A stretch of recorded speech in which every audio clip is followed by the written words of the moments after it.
listen for a heartbeat, with everything in motion. Oh, here now, see the beauty that is woven in every single moment.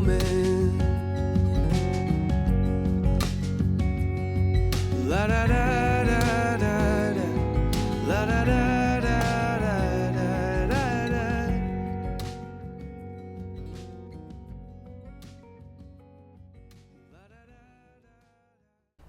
Good morning, welcome back. Do grab yourselves a cosy drink. Hopefully you're at home and you can settle in, because we are in for another very super wintry vlog. How was your weekend? You can see behind me that the sun is absolutely glorious this morning. It's so nice to see. We've had a few very wintry, very frosty days here in Hertfordshire in England. Super crisp white frost. I thought we'd go out for a little walk this morning. We're just down one of the back lanes of the little village near where I live, and it is just beautiful down here. There are some absolutely stunning houses, but it's a real place for me to come where I can just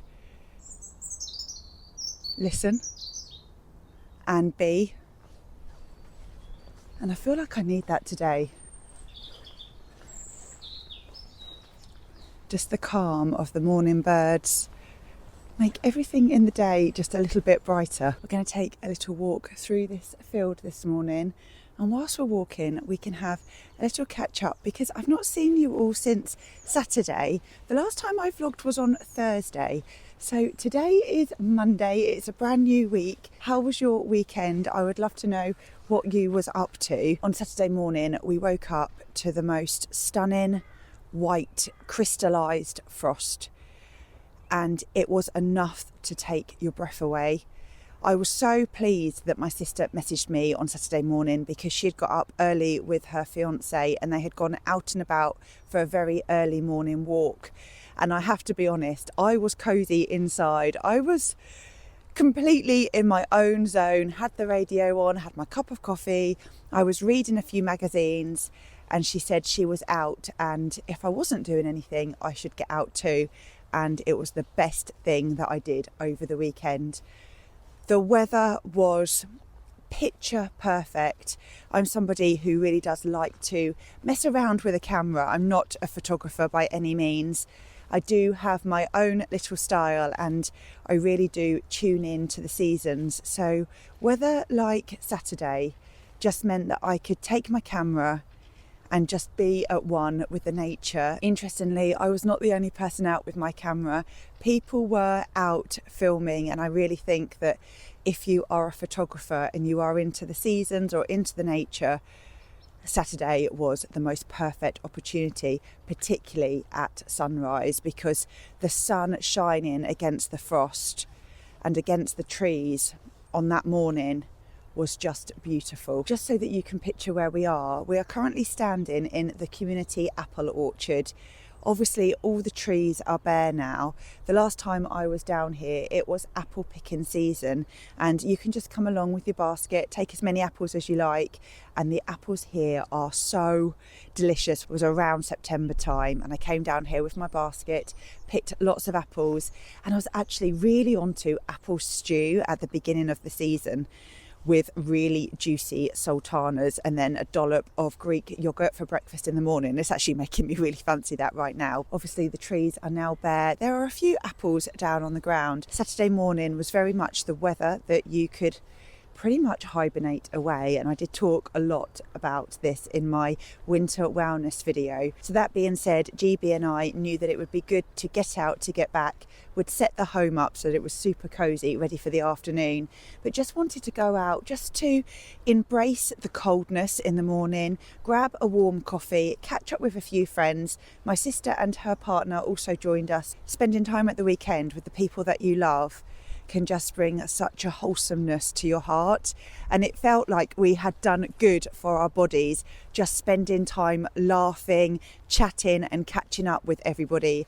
Felt really nice, and obviously having a nice warm drink and a cinnamon bun weekends are truly made for spending time with people that you love, and our friendship group is just an incredibly special group that we have formed, and spending time with my sister and her partner is just exactly the sort of weekend that GB and I love and look forward to. So we were out and about in town on Saturday, headed home, and then we did hunker down. You'll know that I wasn't sure recently if it was hunker or bunker. I've now been told it's hunker. Thank you so much for all of your messages over on Instagram. By the time Saturday evening came round, I had made a beautiful fish pie. It was incredibly frosty again by Saturday night, and I had forgotten some cheese. I was so annoyed at myself because the fish pie that I make has this really thick, crusty cheese topping, and it makes the fish pie. So I had to go out, I had to battle the freezing temperatures and the very thick frost just to go out to get some cheese. By Saturday evening, GB and I had a sofa each, would put the projector up on the wall. We snuggled down with hot chocolates, a blanket and a few little snacks, and we put on a stand-up comedian. We're actually going to see this comedian later on in the month. He's one of those comedians, his name is Milton Jones. He's one of those comedians that you really do need to tune into. He does a lot of one-liner jokes. He's very clever with his wording. I have to be honest, there are a few jokes I didn't get. I did say to GB, don't worry, I won't be asking you what all of his jokes mean during the performance. There was many I didn't get, but I just laughed along. By the time Sunday got here, it was again another beautifully frosty morning, and GB and I went over to a little hideout that we have called Hot Numbers over near Royston. It's a little drive for us, but it's totally worth it. Their coffee is outstanding. It's always really difficult to park there, so you have to get there early and find a really good table. So we'll often go there if we want to talk about our week or house plan or things like that. And we actually did have a little bit of home planning to discuss this week, and it almost helps us if we're out just to get those conversations done. It's one of those great places to go that you know you're going to get great breakfast, a great coffee, and it's a really nice atmosphere about that coffee shop. I say it's a coffee shop, it's almost like an industrial coffee shop. It's fab, and if you've never been and you are local, definitely put that on your to-do list of places to go because it is great, but you do have to get there early. So we had a coffee and a really good catch up about the home, because we have somebody that we employed to work with us just to do odd jobs around the home and little projects and things that we want to do. We started working with him when we had our kitchen fitted, then again when I had my bathroom redesigned. I'll update you on Saturday with the plans for the home and what work we're having done, because today I have a little bit more of a focus or a theme that I really felt was important for us all this time of year. And lots of you have been asking me about slow living and how I started my slow living journey. The theme has really been stemmed from you all at home. Lots of you have been recognising that I live far more slowly these days compared to how I used to. And I get a lot of questions about how I find my slow living journey and how did I start it. And I thought today, being January, and it will be middle of January when you see this, I thought it would be a really good opportunity just to share some of my slow living ways with you, talk to you a little bit about my past and how I've come to get to where I am now, because I haven't always lived this way. So it's currently 9 a.m. I've been out, as you know, talking and walking. I probably left the house, I would say, about 20 to 9 after one coffee of the day, and I've also worked this morning. So we need to have some context to my day. I was up at 6:30 teaching. I'm also teaching later on again today, and I've got some work to do mid-morning. So I've got this gap between now and mid-morning where I need to get some invoices prepared, I need to do a little bit of admin work, check some emails, write some reports, that sort of thing. It's the sort of nature of my job. When you're self-employed, you obviously have a lot of admin work to do. You're doing everything, aren't you, basically, when you work for yourself. So I thought, to get me motivated for my day, I've obviously had my first coffee of the morning and I am embracing a walk. Let's explore winter, let's tune in, and I will share with you just A few little things that I like to do when I'm out and about. The first thing that I love to do is check the weather and just embrace a few moments with the sunshine.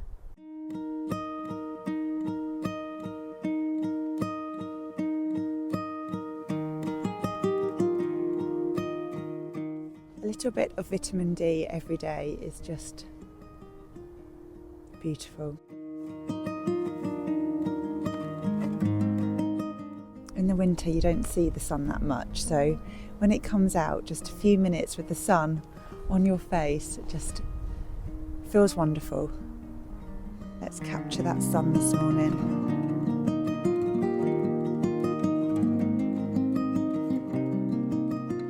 I always try to go somewhere different than I went to the day before, and the reason for that is when you're trying to tune in to the world around you, it's really nice to go to different places because it gives you the interest of what's around, what's changed. And I haven't been down to the apple orchard for quite some time. So the first thing that I notice is the trees are now bare. But what I've noticed about this tree is because I'm being mindful today and I'm looking around, I can see that the trees are bare, but this tree has 2 apples still hanging on. And I think, is there another one over there? There's just one more apple hanging on there as well.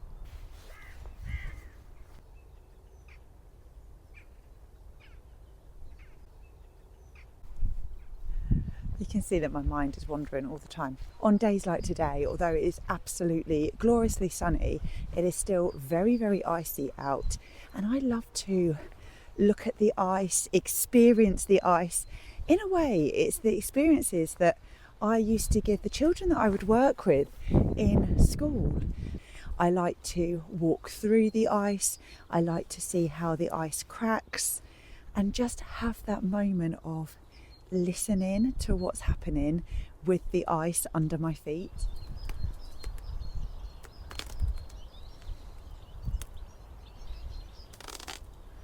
Having those weather moments and experiencing the time of year outside can really help you feel in tune with the seasons. Just experiencing the ice under my feet or the rain in my hair. GB always says something, and he says, I never let the weather bother me, Cher. I just make sure that I'm prepared. And I feel like that is such a great way to think. If you are prepared and you know that you're going out on a rainy day, but you're going in for a cup of coffee afterwards and you can get warm, and it's fine. Get outside.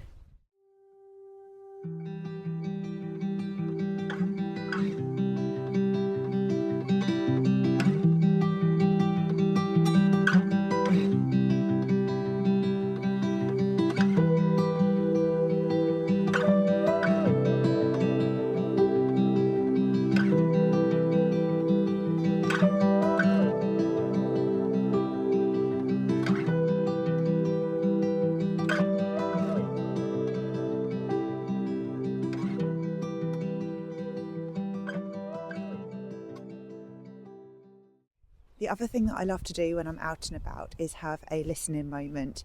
And by that I just mean stopping and tuning in to what's around me.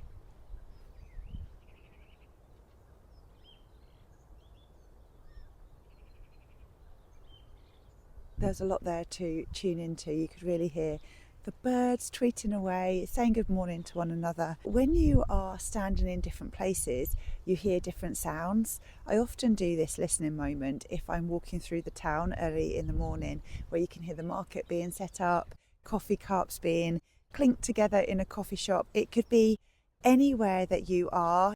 If you're on a train, or if you are in the city, or if you're in the town or the countryside. And I find that different places that I stand have very different sounds. You often see houses and homes of mystery, or houses or homes that are just incredibly beautiful. And even with those, I like to be mindful, and I would think, I wonder what it would be like to live there. And my mind can go off in a little house journey. Would I like to live here? What would I change? What would I be like if I was to live in this house, in this home here just behind me? What would it be like to live there with this as its view, the sun rising over this absolutely beautiful apple orchard. I'm just heading back the same way that I came, so just walking down the little lane. Let's get inside, grab a nice warm drink. GB is working from home today, so we'll grab him a coffee too, and then we can sit down and just explore a little bit more about slow, intentional living, where it started and how it's helping. Please do pop in the comments your thoughts on slow living. How do you like to slow live?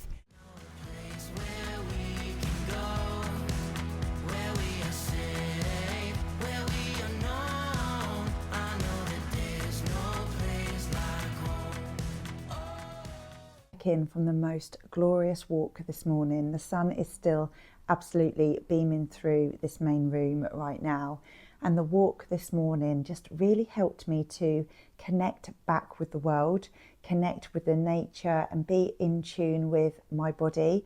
It almost gives me a sense that when I am outside, you get that sense of how small you are in life. I think what I mean by that is that when you go outside into a big open space or a city, you are one person or one being of many things that are around you. It's quite deep. I didn't realise I was going to get as deep as that, but that's how I felt this morning. I'm just on my second cup of coffee of the day. GB's also got one, and we have started to use our new coffee cups. So I bought these last week in my charity shop run. I did vlog that day, and these were £1. I absolutely love them. I am so delighted with the colour, the feel. They keep the coffee hot. They're microwave safe as well. So sometimes when your coffee is just a little bit cold at the bottom, I'll pop it in the microwave, and they have survived the microwave test. So I'm absolutely delighted with these. Earlier on, I was talking a little bit about how I embrace slow living when I'm out on a walk.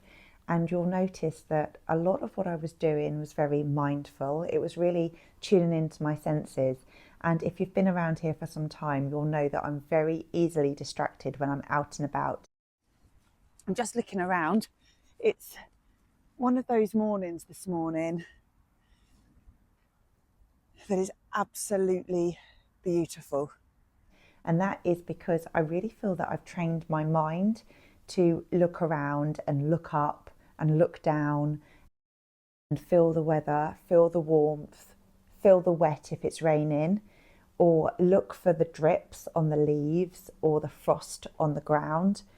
And when you think that way, it really does make something like a walk so much more fun. Are you somebody who is very used to the terminology of slow living? Do you fully embrace it? I know that lots of you have a very hygge living style, because I've mentioned that previously, and I had lots of comments both on here and over on Instagram about how you embrace that style of living. If you're very interested in hygge living, then I feel like you're probably very interested as well in slow living, and I would love to know what slow living means for you and what do you do to embrace it. As I mentioned earlier, the terminology of slow living probably means something different to all of us.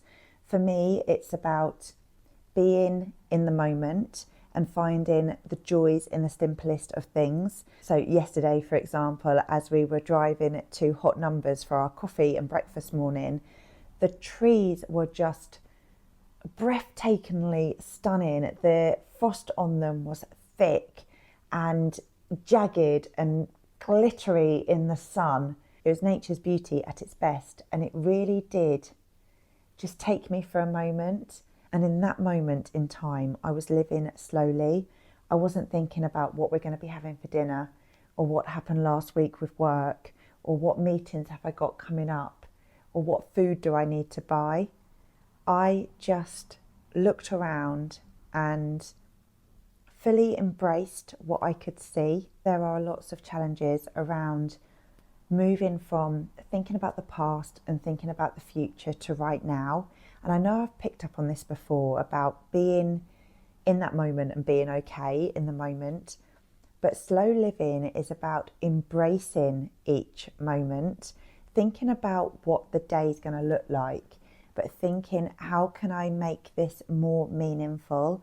We all have those days where we've got either lots of housework to do, or big meetings that we've got to get through, or a busy working day. Obviously, working in education, it can sometimes be absolutely hectic, and my diary is often very, very full. But I have learned the skills that I need now, like a toolbox that I have with me all the time, that I can embrace slow living through what can be a busy week, or what can be a busy day, or a busy hour. If I live intentionally, I know that my mind, my body and my soul is better. I haven't always been like this, and I haven't always had the brain capacity to work this through. My journey to finding the simplest joys in the smallest things probably started around 2018. I had some very, very sad news around that time, and my life also was going through changes of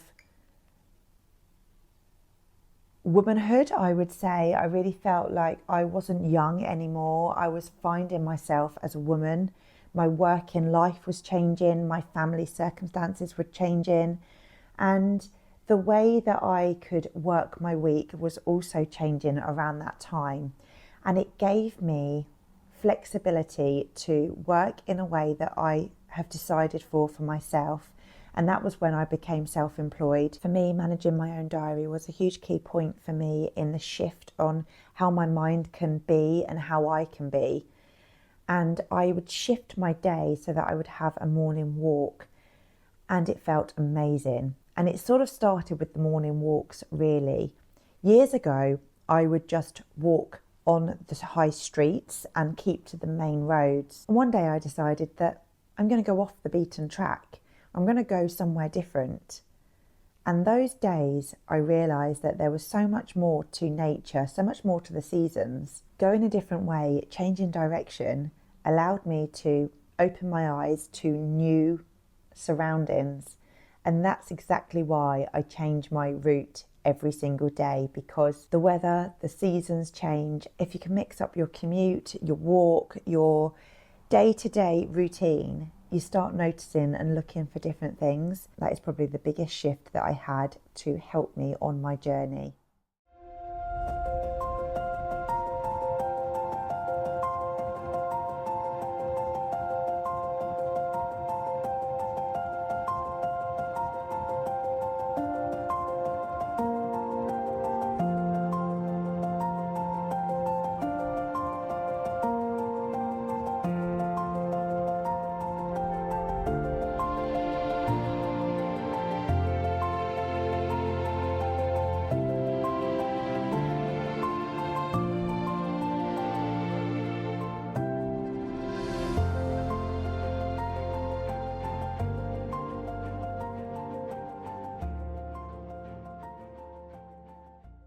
My mum was always very much in tune with the seasons, in tune with the weather.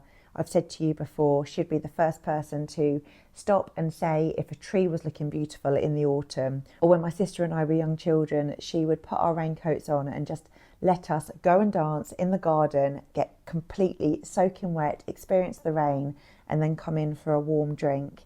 And I am sure that her way of life, even though I may not have noticed it so much when my career was in its full busyness state of my diary was so packed I couldn't even tell you what the weather was like at that stage, I'm sure that since her passing, she has taught me how to embrace the weather and embrace the seasons and just be at one with nature around us. And I wish that there was a way that I could tell her in person how much she's taught me since she's passed. As I've become older, I've got this whole new appreciation for being here and enjoying what I have around me.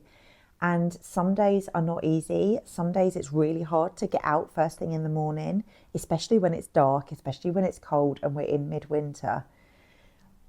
But there's one thing we can always guarantee. Once you're out, you never regret it. You never regret going outside, being in the moment right now, feeling yourself sitting and being grounded, or having the blanket around you or the warm drink in your hands, and not living in the past or worrying about the future, can really help me with my mental and physical well-being. Being present right now, feeling grounded on the sofa, holding my warm coffee cup, although it does need heating back up again, holding my warm coffee cup, or having my blanket around me, or the fire on, or a little breeze through the door, actually feeling those things can really help to keep your mind, your body and your soul engaged and thrive. I feel like when I'm in tune with everything that's going on, my day is opened up to so much more opportunity and so much more life, because there's lots to feel or to see or to hear or to taste. So today is about sharing my very simple moments of joy through a very typical ordinary day. It's a working day for me today, like I mentioned earlier. I was up early this morning working, teaching one-to-one phonics with families. I am working after school as well, again teaching. During the chunk of my day, I need to crack on with some work on vintage dresses. I need to make sure what is in the shop and what has expired. So the shop that I have on Etsy, listings or dresses expire. So I need to keep on top of my vintage dress business. I also have admin and bits and pieces to do for my teaching role, sending out invoices, that sort of thing. There's lots of paperwork when you work for yourself. So I've got some paperwork to do next. That's my next part of my day. But I've also got housework to do, a dinner to cook, washing to do, just ordinary things in a very typical ordinary day at home. But I am hoping to share with you just some of the ways that I embrace intentional slow living to have a productive morning this morning. There are a few things that I need to do admin wise for both of my businesses. But to get to that stage, I know that I can't really do anything without sorting out my kitchen. And sometimes that motivation just to go and do it can be challenging. So I'm going to put on some nice soft music. I'm going to clear the kitchen because it's still got yesterday's things out from dinner. GB and I decided that we were going to leave the washing up last night and sit and watch a film together, which was far more important than doing the washing up on a Sunday evening. But I am not going to be productive today unless I clear the kitchen and make that ready for the day. Most of you will know what this main room looks like by now. I've got the arch window just over here. It's quite a big arch window and it's self-facing, so it lets in the light all day. It's an absolutely beautiful space and I love being around this window. So I thought I'd share with you today a way that I create my own office setup space. Well, this is just one of the ways. I often work in different places. There are times that I will work on the bed, and I know that there are differences of opinion about how people feel about working in a space that is for rest. And I completely understand if you are somebody who could not even think about working from your bed. I really enjoy a day that I intentionally work from the bedroom. It's a day where I will make sure that the bedroom is completely clear. It's often a fresh sheets day. So the bedroom will be clear, fresh sheets are on, the bed is made and layered with extra pillows and extra blanket. I did this last week actually when it was super cold and snowy outside. The day itself was just so productive because I was cozy and warm. GB was working away that day, so I decided to turn off all of the heating and embrace the cold, but have the electric blanket on. And it was honestly, for me, one of the most productive work days I've had in such a long time. But I know that it's because I embraced that layered fabric, coziness, actually very hygge style of working. And it meant that I could embrace the slow living whilst I was working. Sometimes I'll work in the kitchen at the coffee bar. You've probably seen me do that. But today is about a different space, and I'll share that with you after we get the kitchen clean and tidy. You bring me home.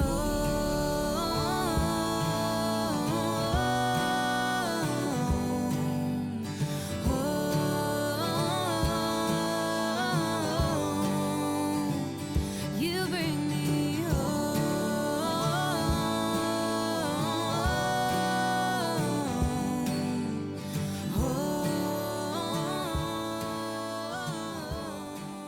I always think it's a wondrous thing when your sink faces a window, and just those moments looking out of the window whilst you're washing up, they are slow living moments. Whoever designed a kitchen sink in front of a window just had the right idea. This is slow living at its best. I am doing the drying up. I am drying up dishes from our dinner from last night. You couldn't get a more boring job than drying up. But when you are faced with a window, if you can tune in to what is outside whilst you're drying up, it's done in no time. And all our windows will be different. Many of you will have beautiful gardens, or you may be looking out across other houses, or you may be looking out across a city or the beach. We can engage with what is outside of our window, our immediate window. That would be really fascinating, actually. Describe what is outside of your kitchen window. Out of our window, I can see a main road, I can see the church, I can see trees, I can see other homes, I can see a dog walker with a deep maroon bobble hat on, a really cute little dog who's wagging its tail, walking along the road. There's a big kite that keeps flying over.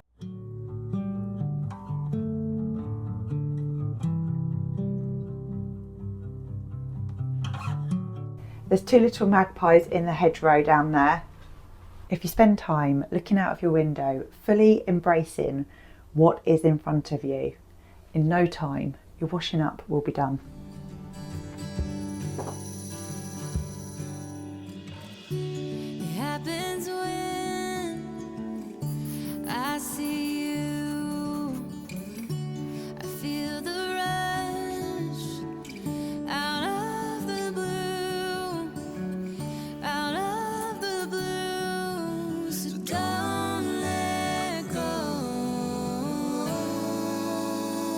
You bring me home.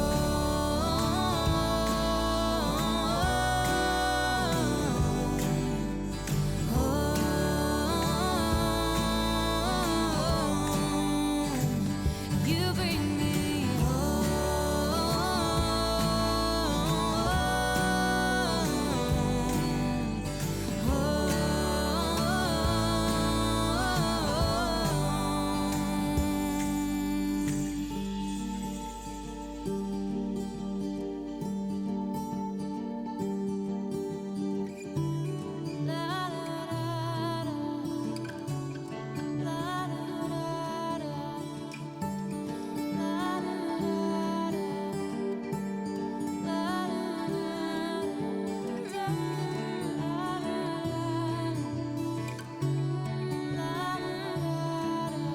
So hold me close.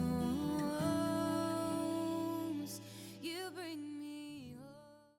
Creating a workspace like this just means that I know I'm going to have some purposeful work happening in the next couple of hours. The sun is still beautiful through the arch window. Often during the spring and the summer I will also open the doors, which means the bench comes out slightly more, but you also have that inside-outside living.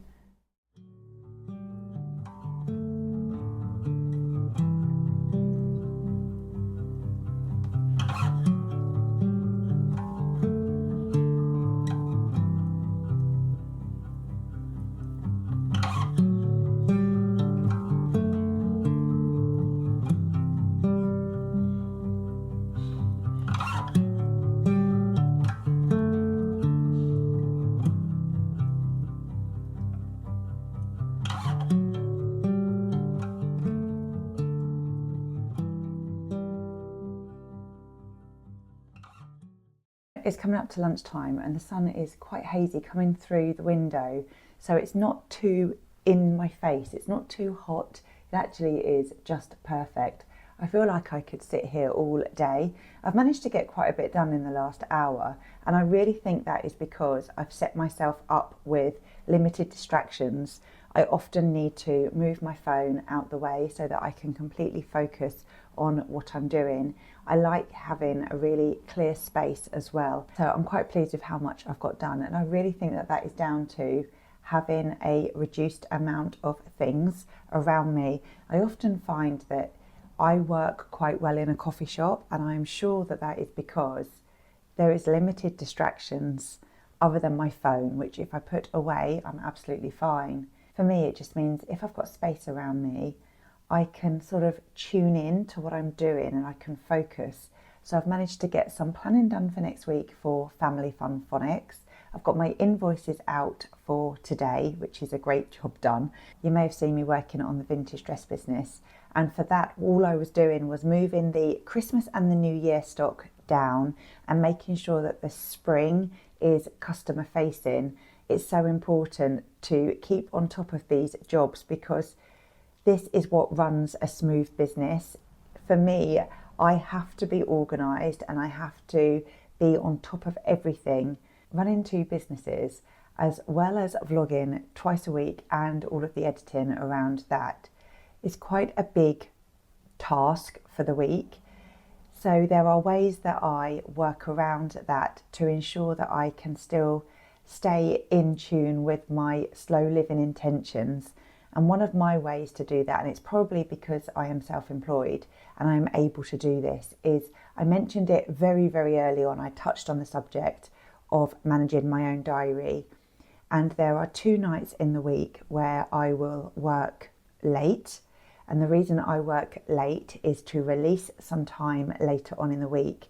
So I can be quite flexible in that respect. I can get up at 3 a.m. in the morning if I want to. In the summer, I tend to get up at 5. That releases more time because I will do a lot of admin work really early, first thing in the morning during the summer.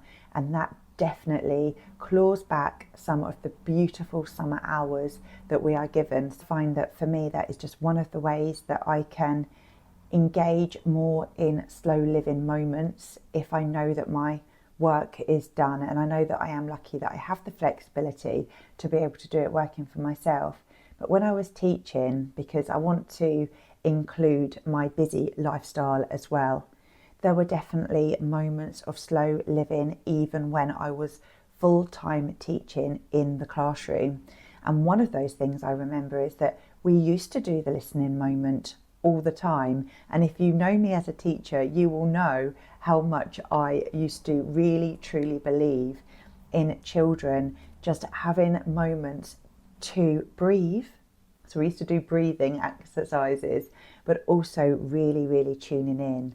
Quite often, first thing in the morning, we would play a little bit of classical music. Working with children can be quite loud. So we would often do, as I say, breathing exercises, classical music. The other thing that I used to do to find a little bit of calm in the day when working with children is encouraging the children to sit in the child's pose, which is a yoga pose where you kneel down and you put your arms behind and you just kneel down and you close your eyes, just to engage in listening moments. And really it was just to ground them and to focus them into the afternoon of learning. Often during a busy teaching day, my teaching assistant, Mrs. P, I talk a lot about Mrs. P, my very, very dear friend. Mrs. P and I would go for a lunchtime walk, and round the back of the school that we used to around the back of the school that we used to work in, we would have like a little woodland walk, and it was just long enough for us to whiz round there and talk, debrief. We would just often talk about anything. We'd try and avoid work if we could during our lunch break. We'd go back, have our soup, and then get ready for the afternoon. And I really think that those connections at lunchtime are just so important. GB and I will very, very often stop, have that time together, have those meaningful conversations, those connections between us at lunchtime, just chit-chatting over a bowl of soup, over some lunch. And I think that's really, really important, just to take yourself away from the work for an hour. And then when you go back into it in the afternoon, You're going into it with like a fresh start rather than pulling those situations or those difficult meetings into your lunch break. I've managed to get most of the work done that I wanted to this morning, so that's really good. I'm obviously picking my work back up again later on. I'll be working from 3 o'clock right through to 6, is it tonight, or is it 6:30? Oh no, it's not 6:30, I've got aqua after that, so I've got a really busy evening. So I'm working from 3 until 6, then I'm off to aqua tonight. So I have finished work for now. I am quite peckish, I haven't had any breakfast, so I'm going to have a late brunch lunch. I'm going to grab myself a bowl of granola and sit here in the hazy sunshine and just enjoy it for a few moments, and then I'll let you know what we're getting up to this afternoon.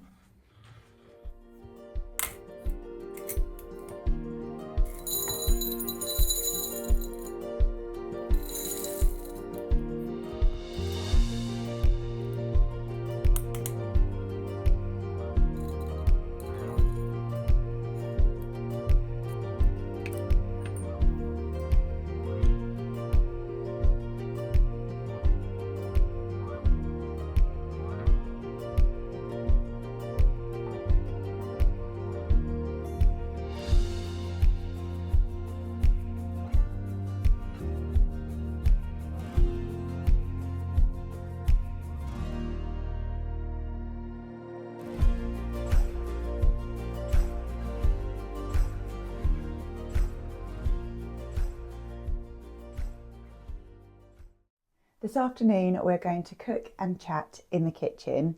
We are making one of my favourite recipes tonight.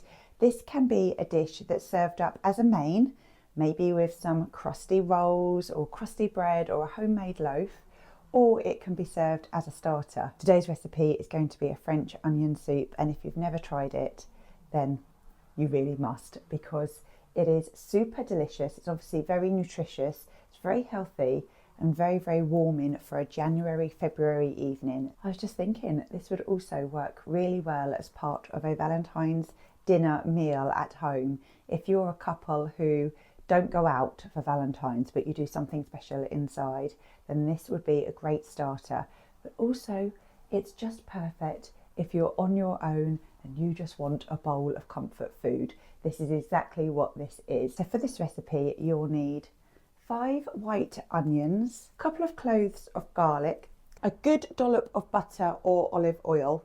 I really like to use butter, it just gives it more of a buttery feel, which reminds me that so many of you agree with me about putting an extra dollop of butter into your soup. So that's why I prefer to use butter rather than oil to fry up the onions. You'll also need fresh thyme or dried thyme, as well as a couple of bay leaves, optional. A cup of dry white wine. I've got my cup there. I'll just show you my wine. I find that the small little bottles fit perfectly into 1 cup. So I always have just a couple of these around so that I'm not tempted to drink the rest of the bottle. These are for recipes. The wine is optional, but I do think it tastes better with. You'll need 3 tablespoons worth of plain flour, a couple of stock cubes, we're going to use vegetarian ones, as well as 2 litres of water. And then to serve, you'll need a cheese. I like to use Gruyère cheese. I don't know how to say it. I always worry about how to say things, and I'm guessing I'm saying this wrong. I'm hoping you know which cheese I mean. Anyway, all of the details will be in the description along with the method. So that means that I can chit chat to you because there's so much more to be talking about. On the stove, you'll need something to fry your onions in and maybe a big pot. So I absolutely love my cast iron. These are from IKEA. This is the huge pan. You would not want to be dropping this on your feet. Can't remember how much this pan is. Hopefully, with the magic of editing, I'm able just to pop it on the screen for you. And you'll probably know by now because I talk about it a lot, but this is my small cast iron pot. This was £45. I absolutely love it. I think it's on the stove every single day. You may have seen recently that I used the pot to create a simmer pot.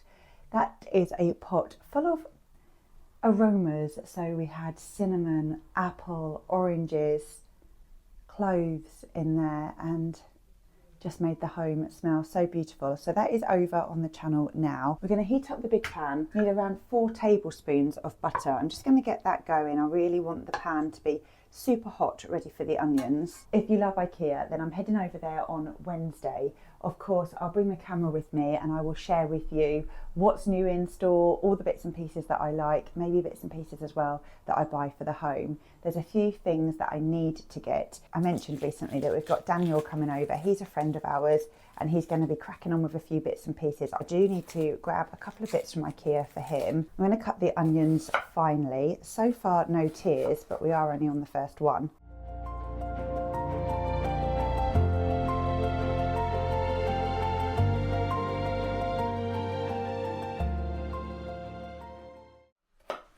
Oh, my eyes are going now. Told you this would happen. The trouble is, once your eyes start watering from onions, it's really difficult to then see what you're doing. One of the things that we all do every day is cook a dinner. Whether that be a microwave meal, a 3-course dinner, something easy like a fry up, or fish fingers, chips and beans, or a roast dinner, we all eat every day. And over recent years, I have found a real love for being in the kitchen.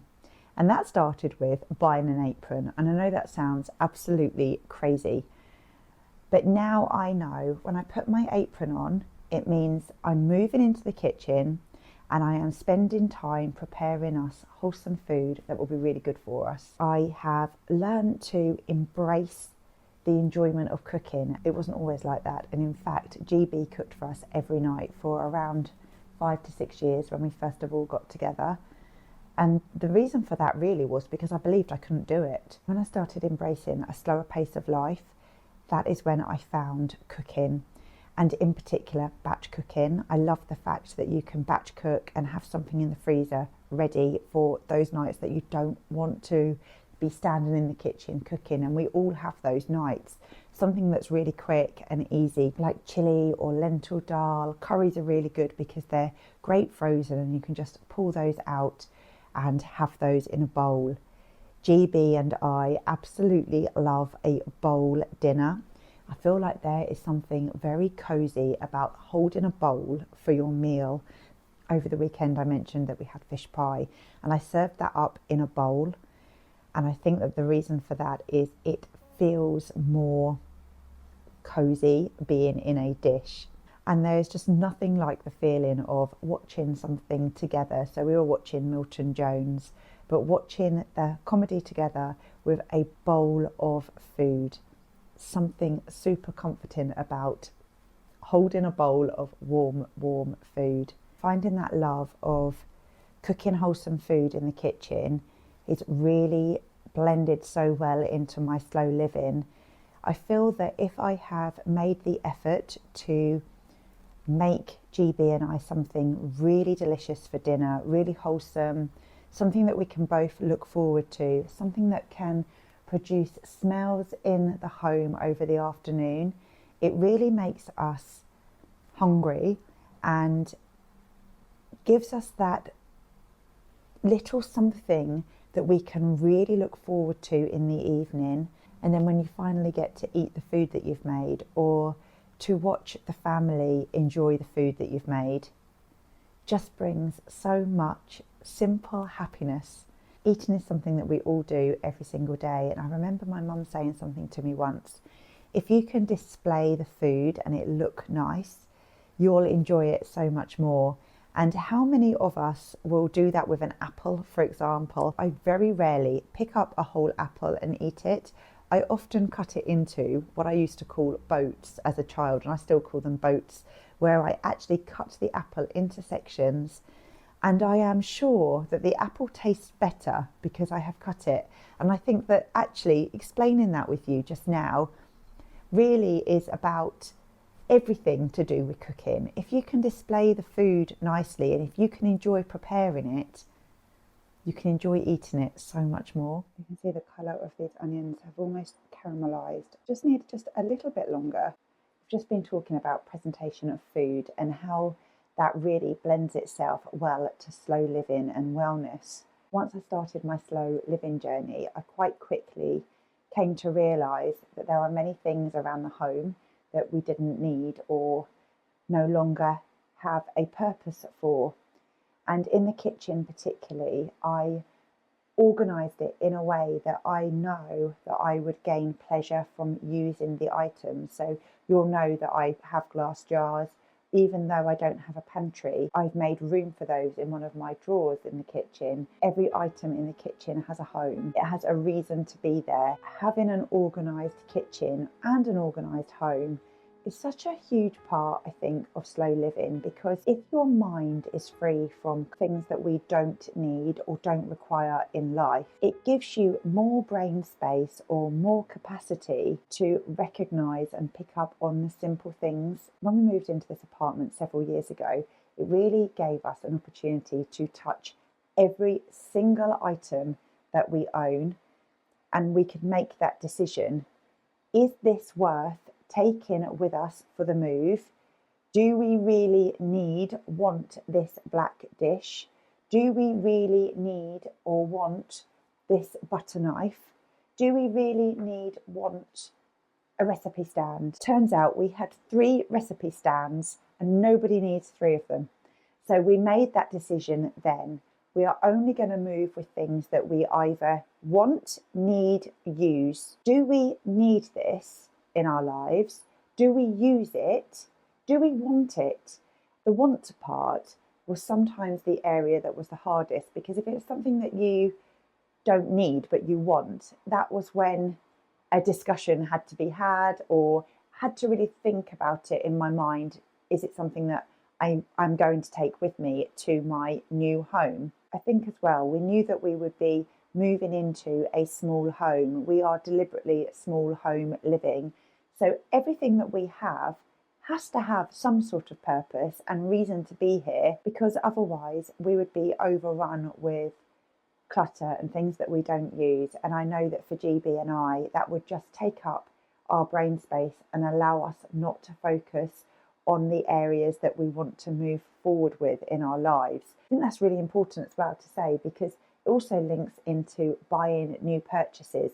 And I love shopping, I absolutely do. If you watched my last vlog, you'll know that I went around the charity shops and I absolutely loved it. If you have decluttered the home and you only have in the items that are of purpose, of love, of need, or strongly desire for a reason, if you've got those already, what else is it that you need? That really does help me when I'm out and about in the shops, because I worked so hard on the decluttering process when we moved.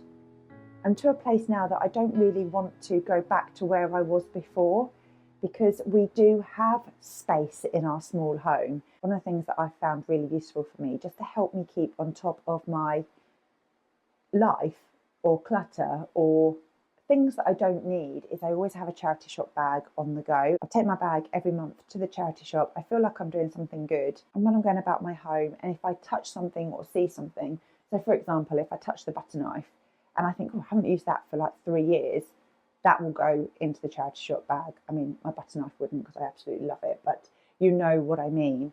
And then once a season, so I've already done it for the winter, I did this at the new year, I just went through the whole apartment, every single cupboard drawer very quickly, and had a good sort out. And that just helps me maintain a sense of calm. The thought of decluttering or sorting can be quite overwhelming. I completely appreciate that we are all different. We all have our own homes, our own nests, and we all like to do our own things. And I know, for example, my mum, she loved her things around her. They brought her comfort, and that was part of my mum's nest. And she had piles and piles and piles of magazines, just in case she wanted to go back to an article. And that was very much my mum. And saying to her, I think we need to clear the magazines out, was just a no-go, because for her, they were her comfort. Some of us will love things around us, things from the past, materials from the past, blankets that really do mean something, or books that you've read but you just can't let go of. And others of us will read a book and then say, I no longer need this book, I've read it and I'm going to move it on. For the way that my mind works and the way that I am made up, having my home and my kitchen the way that it is really helps me to embrace slow living, purely because I then do not have the extra things that are taking up my mind or my brain space. We're all so different, and there's no one way to live slowly. Your way will be your way and my way will be mine. This is looking ready now. Get the rest of the ingredients in. We'll leave this cooking this afternoon whilst I'm teaching, just on low, really cook it through. So I'm going to pour in my water with my stock cube. So this is 1 litre. And it will need another one. I'm just going to go steady with my second lot. I'm not going to put the whole lot in. I'm just going to leave it on the side there and just top up as and when I need to. A couple of stock cubes in there.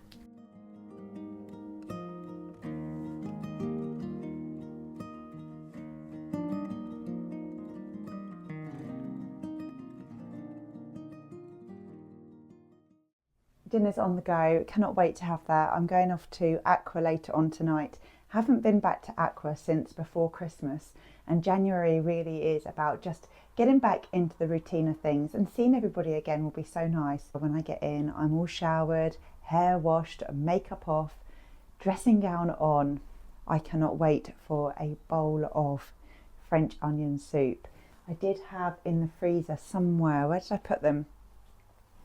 I've just pulled out these 9 mini mixed roll selection from M&S. These are perfect to have with a French onion soup. So we'll be having that tonight and I cannot wait. It won't be long and I will be teaching again this afternoon. So I feel like I definitely want to get the kitchen back to some sort of order before I start Family Fun Phonics, just so that I know that this kitchen is then ready for dinner tonight.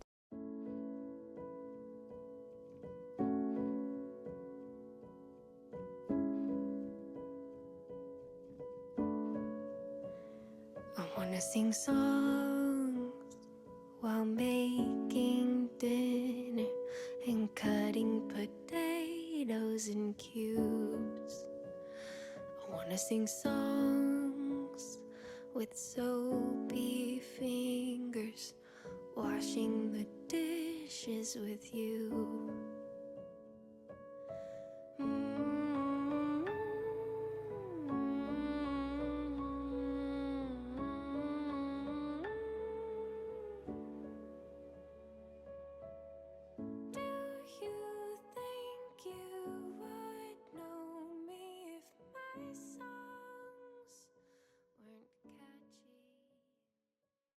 Well, the kitchen is back to normal. Dinner is ready. I'm just going to turn the heat right down. Bowls are out, rolls are ready. I've got to grate the cheese, but we'll be having this a lot later on this evening. I really hope that you've enjoyed watching just some of the ways that I engage in slow living in a very typical day for me at home. I would love to hear about the different ways you engage in intentional slow living at home.